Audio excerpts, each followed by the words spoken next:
Wartburg College has been at the top of the Iowa Conference and even the nation in athletics for quite a while now, whether it's pounding out another victory on the gridiron or yet another national championship in wrestling.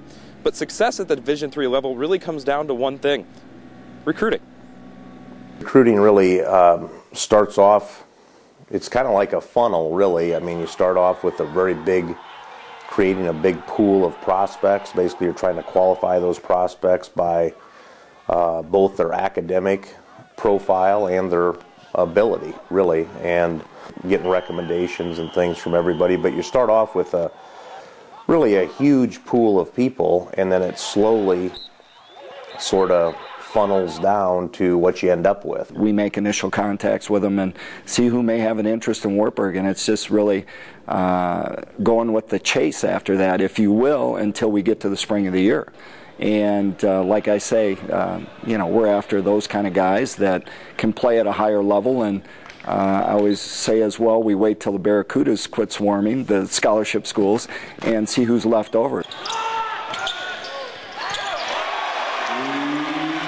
According to the NCAA rules, Division III schools are not allowed to hand out athletic scholarships. This can be a problem when trying to recruit players who have the potential for Division I and II scholarships.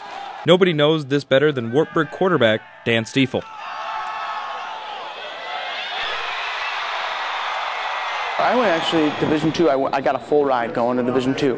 I gave all that up pretty much, to come to Division III because things didn't work out there. But I came here. It wasn't even about the money at the point. It's more of just being around guys that you really love, and it's just the atmosphere of wanting to be around other people, not just going somewhere because of the money. Like, yeah, it was nice for the money. I mean, everybody would agree with that. At my other school, things didn't work out, and here, just everything's been perfect. I couldn't ask for anything more. Another player that knows the pressures of Division I and II recruiting is senior basketball standout Jordan Sadhoff. I mean, basically I chose D3 just because of basically the coach's commitment to me in the recruiting process. About every one of my high school games, at least Coach Paith or one of his assistants were always there. So, I kind of took note of that, and that meant a lot to me. Hopefully we're in deep enough with some of those top student athletes that we still have the chance to get them. It's a really, really different kind of process because there's a lot of time and effort put in, and yet on the back end of it, things really have to fall in place as well. So whether Wartburg is recruiting the next great quarterback or the next prolific scorer, they will always be battling the big boys. Reporting for Sports Night, I'm Taylor Umland.